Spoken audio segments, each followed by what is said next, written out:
welcome to Fashion Climate Conversations. I'm your host, Louis Perkins. Fashion is an art form like any other, music, painting, theater, or film. It's a way in which we share our identities, cultures, and beliefs. It's a way we can creatively tell our stories, who we are, what we want others to know about us, or the communities we claim. And we can even use it to confront, challenge, and drive change in our world. And yet oftentimes the way we make our clothes has a negative impact on people and planet. But we're changing that. This podcast series features conversations with people who are working in science, technology, and innovations, such as next generation materials and clean energy. Yes, definitely clean energy, in order to solve for one of the largest global issues today, the climate crisis. And fashion is playing a leadership role. So thank you for joining this podcast series to listen and learn, along with me, and the many guests that we'll have from the industry, all working on solutions for climate and other impacts to make fashion a positive force in the world. Are we ready? Yeah, ready. This is so Hi, fun, Louis. right? It's a good talk show. Hey, Beth, how are you today? I'm doing great. How are you? I'm good. We are live in Los Angeles, where we're working together this week between AII and Textile Exchange. Yep. It's been fun working with you, as always. Yep. And so thanks for joining us for this conversation on climate in the textile, apparel, fashion sector. And I've been just thinking about how long we've known each other and like how did we meet, when we meet, and that made me think a little bit about your career trajectory that's kind of put you in this role now at Textile Exchange. So yeah, tell me a little bit about how you got into this sector and working in climate now. I was thinking about that too, actually, and I think our paths first crossed when I was at Outdoor Industry Association, must be, and you were at Cradle to Cradle Institute. So I oversaw the sustainability platform for Outdoor Industry Association for about 9 years, building the initial version of the what was then called the Eco Index, which now turned into what we all know today as the Hig Index, in collaboration with all of the members of the outdoor apparel, footwear, and gear sport sector. And that Outdoor Industry Association's trade association based in Colorado in the United States, and represents all of the outdoor and sport sector, really focused primarily in North America. But that was a great sort of entry in to the global textile and apparel space. Yeah. And you really were kind of sitting in this position to be a collaborator for the industry too. I think is setting what you're also doing now. That's sort of a role you've played. Yep. Some of the early collaboration, that's not something they teach you in school, right? It's something you kind of learn along the way. And our industry has just really expanded its use of these pre-competitive collaborative models now. And so, really fortunate to be sort of involved in some of the earliest versions of that.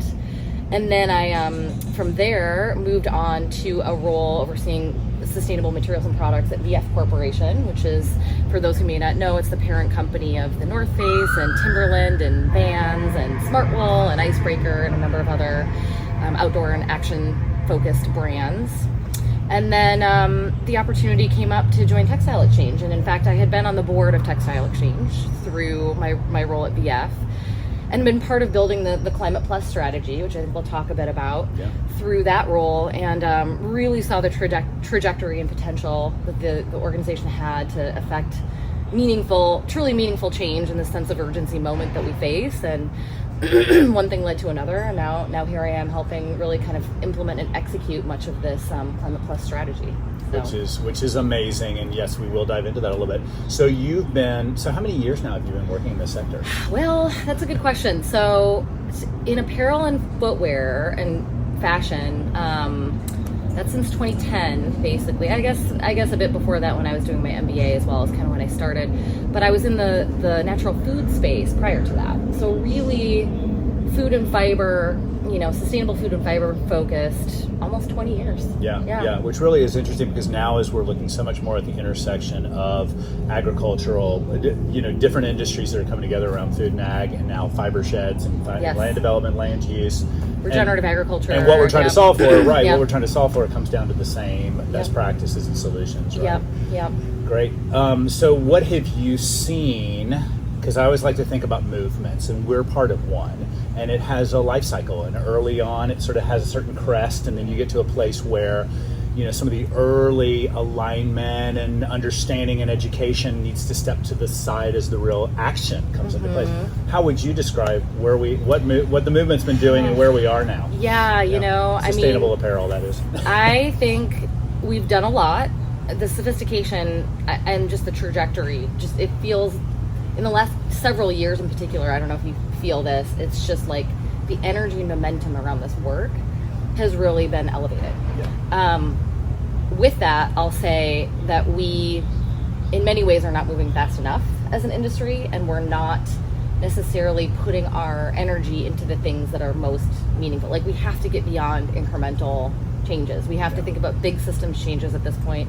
And to do that, I think we have to think a bit differently about implementing improvements, right? Like, we just have to think completely in different ways. And that's hard in an industry that's been sort of rooted in doing things, one way and having the supply chain be one way for a really long time. Yeah, I mean, and part of that's what appealed to me about coming to the Apparel Impact Institute too, is this idea that, hey, we have some solutions, we know what to do, but we're just doing it at such a small pace. Why do you think, and then within the context of a movement, like, why do you think it was slow for the uptake at the beginning, and are we accelerating? And why is it still? I think there are some real structural barriers, right, in the industry. One of them is coordinated financing, right? And that's one of the things you and I have been talking quite a bit about, is how do we, recognizing that we are not going to get where we need to go by, corporate sustainability budgets alone. Like, how do we leverage other sources, creative sources and methods of funding these big systems changes that we need to see? But I also think that the incentives are misaligned in our system right now in many ways. And this goes back to the big systems changes we need too. But, if you think about, growth projections and the requirement of publicly traded companies to report, growth projections and then, execute on those growth projections without accounting for, the full cost of, those growth projections on the environment or people or animals. I just think we have a lot of thinking to do about how to, working within the existing system, most likely for at least the foreseeable future, how can we do a better job of aligning those incentives, whether it's through something like carbon pricing or full cost accounting or some of these big levers for putting investment in the right places and not just doing, not just having growth for growth's sake, which is what we have.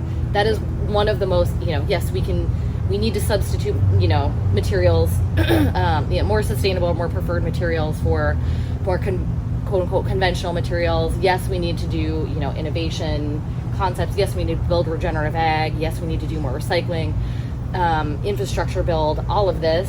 But we also have to just stop making so much new stuff. Like that is a huge driver that I don't think has been talked about enough yet. It's starting to come out now in, authors like Jason Hickel and others, who you guys had speak at the conference in Dublin, Textile Exchange, the Textile Sustainability Conference, which I thought was so powerful because his whole concept of rethinking growth, right, and degrowth potentially, or how you reframe that as positive growth that's coming from other revenue streams besides making products out of virgin materials, right? Yeah, how do we think more creatively as an industry about value creation beyond just extraction of new materials to make new products? I think that's the big challenge, and we're smart people. We have, we've addressed some really big challenges as an industry before. This is a huge challenge for us that we need to address, and I'm really happy to see it's kind of starting to get elevated a bit more as another solution to the climate crisis we face. So that brings us to, Textile Exchange, focusing on standards around materials, raw materials, and materials coming into product, which impacts land use and biodiversity and water and chemistry and certainly carbon and energy. But now Textile Exchange has this platform called Climate Plus. What is it, and what does that mean, and why is climate showing up as sort of this major focus for Textile Exchange and their strategies? Yeah, so yes. Obviously, climate is the overarching challenge of our time, and we're very careful to say that we can't have carbon tunnel vision, which is what we call it, or what it's been started to be talked about across the industry as well. All of these other impact areas are interconnected to the climate crisis. You start to look at social livelihoods of workers and communities, and you start to look at biodiversity concerns and water impacts, and all of these different areas are all interconnected with climate. So yes, climate needs to be a driving force. And Textile Exchange, through our Climate Plus strategy, we also say we want to make sure we're not forgetting about these other interdependent impact areas like biodiversity, soil health, water, human worker rights, animal welfare, etc. Yeah. So if I'm a brand retailer or even a supplier and I learn about Climate Plus, like what is it gonna do for me, or how is it different, or is it a framing of it, or is there specific action points and new programming that you guys are developing? Well, I think both, right? So it's a framing. It's the way we hope to guide the industry in how we should be addressing the challenges that we face, and not only reducing impacts, like reducing greenhouse gas impacts, reducing impacts on our water supplies, our watersheds, etc., but also driving positive impacts in things like species diversity and soil health and microbial activity in soils and all of these things. So just thinking differently about impacts, and it's not just all about doing less bad, it's also about doing more good. I have to give credit to Helen Crowley, who until recently was with Caring for this, and it really sticks with me. Yes, we need to do less bad, but we also need to think about doing more good, and that's a whole different set of measurements and methodologies, and many smart people in the industry are trying to figure this out. And so at Textile Exchange, I think our role is to help convene all of that knowledge, I would say, and help guide the industry to what is best practice.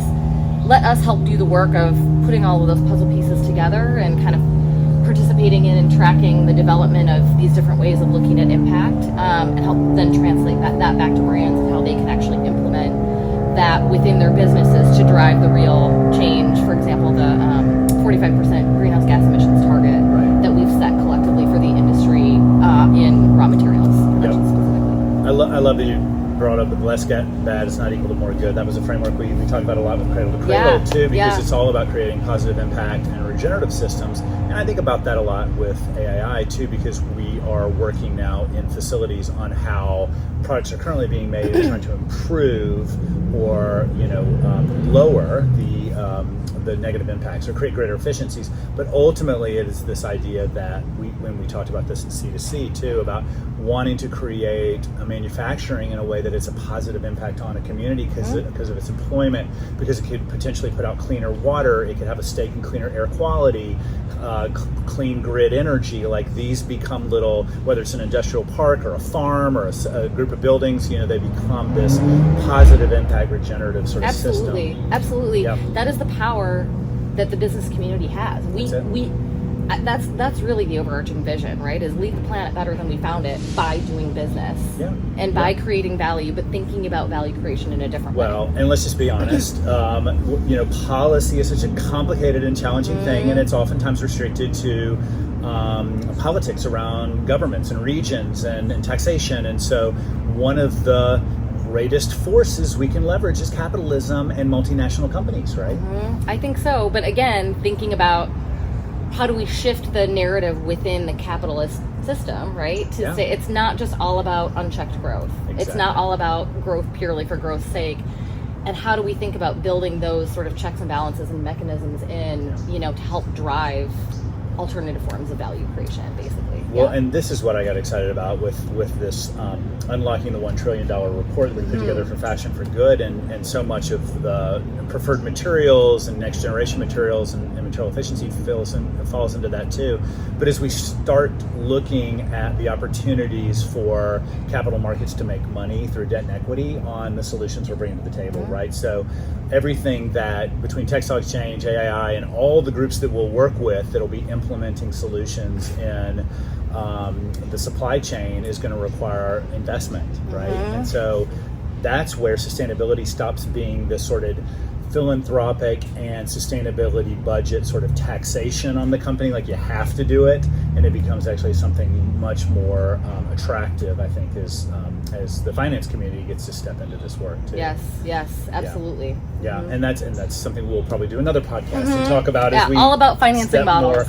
Step more into that work together, because that's something that we're building out that model now. Yeah.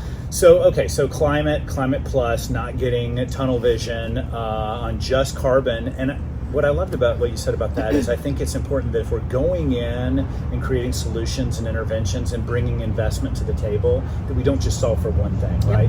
Yep. And that's what I think you're getting at, is like, this is our moment to actually come in and solve for more than one KPI or more than one problem, right? Well, and the other piece of that is, if you look just at one impact area, like if you look just at climate or GHG emissions reduction, it's likely you're going to create unintended consequences in some of these other areas if you don't at least have a mind to the interdependencies of biodiversity, people, communities, animal welfare, all of these other interconnected areas. So that's, again, it's a nuance, but it's an important one, which is, yes, climate, we have to drive against our climate targets. It needs to be the North Star, but how do you do that in a way that's still kind of tracking these other impacts and hopefully driving positive impacts in those areas as well. Yeah. Do you have any examples you like to use around, if we get tunnel vision, will create some kind of unintended consequence that you? I think some of what we're seeing is a bit in like in the regenerative agriculture space, where if you're only approaching that from a climate benefit perspective, the soil carbon is fluxing, yes, absolutely, from a high level perspective, it is 100% the right direction we need to go in for a myriad of benefits, including soil health, soil carbon, GHG emissions reduction in general. And if you only look at the GHG impact of regenerative ag, again, you're dealing with natural systems. Not only is it limiting to look at only what benefit you're seeing in that specific impact area, but then you're negating all of the interdependence of the natural system, the natural ecosystem that you're working in, and all of the other ecosystem benefits that regenerative ag provides. So you're missing a huge piece of the picture if you just look at the GHG impact piece. Absolutely.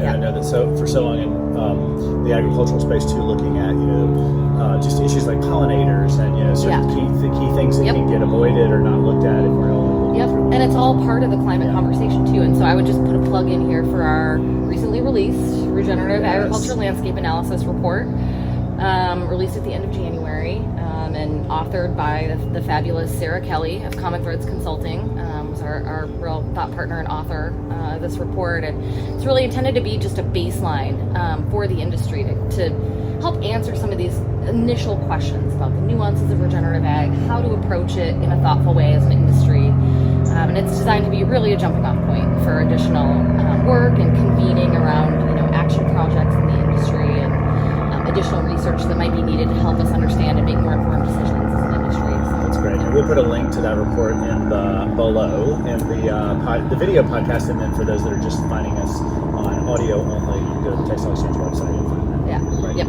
Great. So what else do you want to share about climate and textiles? Oh man. How much time have you got? How much time do you have? One thing I would touch on is just this topic of impact data, which gets real nerdy, and I'm not going to go into the nerdy parts of it here, but it's a huge topic of discussion in the industry right now, and I think, and it's evidenced by, you're seeing a lot of companies in the industry hiring for, whether it's internal or consultants, experts in life cycle assessment or, just impact data, and trying to really get down to crunch those numbers. And I think it's important. We have a ton of data gaps in the industry, and this is part of what Textile Exchange is helping to solve for, and helping support the industry in gathering more and better data points to help inform, impact data points to help inform our decisions. And again, to take a step back, we have enough information to know at a broad level what solutions we should be moving toward, right? Like, we know that regenerative ag or those types of practices and organic practices are the way to go. We know that we need to improve our recycling systems. So let's adopt what's out there. I guess this is sort of one call to action is let's adopt what's out there. We know what exists today. No, it's not perfect, but let's start to adopt that now, while we're working on these bigger systems changes that we are going to need to see really to kind of get all of the way there, particularly by 2030. And so that call to action is really not only for brand retailers, but also for the supplier as well. Adopt these standards. Whole value chain. Whole value chain. And that's how we're building what we talk about as sort of the preferred fibers matrix, or like really looking at how we increase better materials in the marketplace. Or, what you're doing at Apparel Impact Institute around, energy efficiency at the factory level. Absolutely. We know, As a return on yes, investment. there are barriers. There are financial barriers. Of course, we need to think those things through. But let's really, as an industry, try to accelerate around.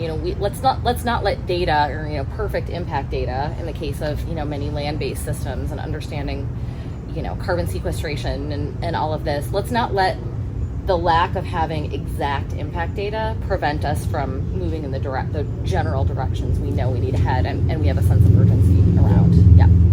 Are you an optimist? I think so. Probably more than I should be with how much we all know, working in this space at this point. But no, you have to be, right? Like what else? What else can we do? Right. We have to try. We have to try to achieve the targets we need to see by 2030, and feel so fortunate to work in this space every day and feel like we're doing meaningful work and doing our best to guide the industry. And you have to be an optimist. What else? How else can you go through life? Yeah. So if I'm just an average citizen, shopper, and I'm listening to this, like, what's the message for me around this work? I mean, so first of all, I would say, we internally as an industry, we have not done a good job of communicating the complexity of the impacts and what's really meaningful, in terms of what companies are doing around sustainability. So I would say more to come on that. I think there's a big recognition across the industry that we have a lot of work to do in terms of consumer-facing messaging and what's meaningful. And again, not getting bogged down in the weeds on that as well, but communicating information that helps consumers make informed decisions. But I think there are some simple things that consumers can do. It's, per the degrowth conversation, it's just buy less new stuff.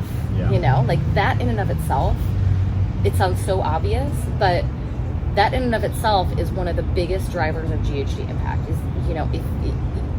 consider when you do need to buy something new, consider all the materials that are going into it. Is the brand, what messages is the brand putting out? And it's difficult because it's difficult to kind of get past the the marketing or kind of the surface level communication sometimes and really understand the specifics. But where you can, think about repairing your garments and your footwear and just keeping things in use longer. The whole durability conversation, that's a huge driver of impact reduction. I think the shared economy piece of this, which is swapping, sharing, renting, repairing, is super exciting and probably the wave of the future, because I also think younger generations seem to be willing to embrace that in a way that maybe our age and older didn't really want to think about. I think it's happening. I mean, you see it. There's just the groundswell of interest in that, and just because I think it's fun, right? It's like you can find a new and unique thing that's not something that was mass produced, right? You can like find your diamond in the rough, so to speak. So, and more platforms are coming up, and hopefully the future is going to be that citizens will have a lot of information about products as data gets better, as there's better ways to track it, and then all the work that we're doing, all of the data that's being collected about these products is going to end up getting back into some kind of meta cloud for the consumer to actually know about this particular garment. That's right. And that's the exciting path that we're all on. That's right. And just also know there are all these organizations in the industry, like Textile Change, working specifically at the sort of farm and production, material production level. And then you've got Apparel Impact Institute really working at the factory level, and Sustainable Apparel Coalition and the ZDHC group working on chemicals, and all of these groups are really working together, and many more are working together to try to have a more cohesive sort of package of resources back out to the industry and making sure that we are really being most efficient. Absolutely. about what we're offering to the industry. Absolutely, and I think it's this sort of standardization of like what defines quality work that we can start to really look at this vision that we even had at Cradle to Cradle around offering continuous improvement roadmaps to companies, to facilities, to farms. This is what it looks like to get from point A to point B, and these are the vetted programs that can actually get you there. And that's really the work that we're talking about. Yep. Yeah. Awesome. Anything else you want to say before we part? Oh, I don't know, but it's been really great being able to work with you more closely in this role, and more to come. More to come. That's more right. to come. Yeah. Great. Well, I just want to also acknowledge Ryan Young, who was a big thought leader in this work, and he's passed away a year ago. I believe it was a year and a half ago. And so, as I think about Climate Plus and some of the early conversations we were having with Textile, I think about Ryan, and so I want to acknowledge him for this really work. One of the originators of the whole Climate Plus concept. Yep. So. And that's what this is. This is an army of people that are really dedicating their lives to like transitioning the world into a better place. That's right. Yeah. And through the fashion and apparel sector. So, and we become a great template for how other industries are working and can work. And like we said, there's so much interaction between food and ag and between when you're talking about land use, when you're talking about buildings. Yeah. It's a lot of the same innovations will be translated across. Yes, absolutely. And that is a good takeaway too, is like the more that we can learn from other industries and sectors, and in regenerative agriculture, we want to talk about food and fiber, right? Yeah. And so, really pulling on other industries and developing those closer partnerships is something I think we're all really tuned into in the coming years and months and years. So, Well, Beth, thanks for taking some time today here in Los Thanks. Angeles to It's sit down lovely. with me. It's like unseasonably warm. No, I was just saying I had to take off my I know. sweater. All right. Yes. Thanks again. Thanks.